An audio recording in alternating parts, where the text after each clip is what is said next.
কেমন আছো বন্ধুরা? আজকের ভিডিওতে আমরা জানবো তুফান মুভির হিন্দি ট্রেলারটা কেমন হয়েছে এবং তুফান সিনেমাটা হিন্দিতে কবে কোথায় রিলিজ পাবে এবং এর সাথে বিজয় থালাপতির যে গড মুভিটা রিলিজ পেয়েছে তার 3 দিনের সর্বমোট কালেকশন কত।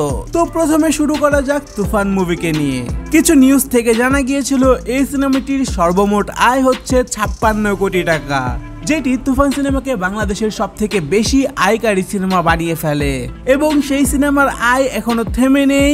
বাংলাদেশের সিনেমা হলগুলোতে এখনো তুফান সিনেমা চলছে এবং ভারতেও এই তুফান মুভিটাকে হিন্দি ভাষায় রিলিজ দেওয়ার প্রস্তুতি শুরু হয়ে গিয়েছে। আমরা ইতিমধ্যেই তুফান মুভির একটি ট্রেলার দেখতে পারি যেটা হিন্দি ভাষায় ডাব করা হয়েছে। প্রায় 1 মিনিটের সেই ট্রেলারটায় আমরা তুফানকে অনেক কিছু করতে দেখতে পারি। তো এই তুফান সিনেমাটা হিন্দি ভাষায় রিলিজ পাবে আগামী 13ই সেপ্টেম্বর।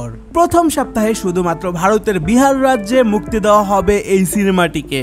আমার কাছে এই তুফানের ট্রেলারটা তেমন একটা বেশি ভালো লাগেনি, এর ডাবটাকে কিছুটা দুর্বল মনে হয়েছে, বাট আপনাদের কেমন লেগেছে কমেন্টে জানাতে পারেন।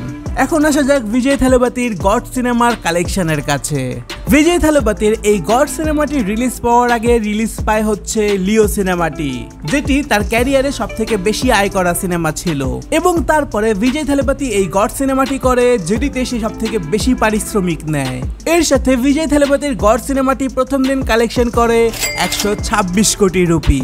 যেহেতু এই মুভির তেমন একটা হাইপ ছিল না, তাই এই মুভিটার 126 কোটি কালেকশনও একটা ঠিকঠাক কালেকশন। এরপর গড সিনেমাটি দ্বিতীয় দিন ইন্ডিয়া থেকে কালেকশন করে 25 কোটি রুপি। হ্যাঁ, আয়ের মধ্যে একটা ম্যাসিভ ড্রপ পড়ে, বাট তৃতীয় দিন সেটা বেড়ে দাঁড়ায় 30 কোটি রুপি।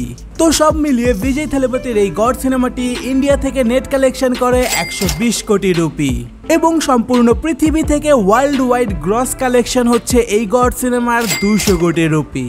তো বোঝাই যাচ্ছে যে থালাপতি বিজয়ের অন্যান্য সিনেমার থেকে এই মুভির হাইপ না থাকায় আয়টা কিছু কম, বাট এখনো সঠিক পথেই আছে।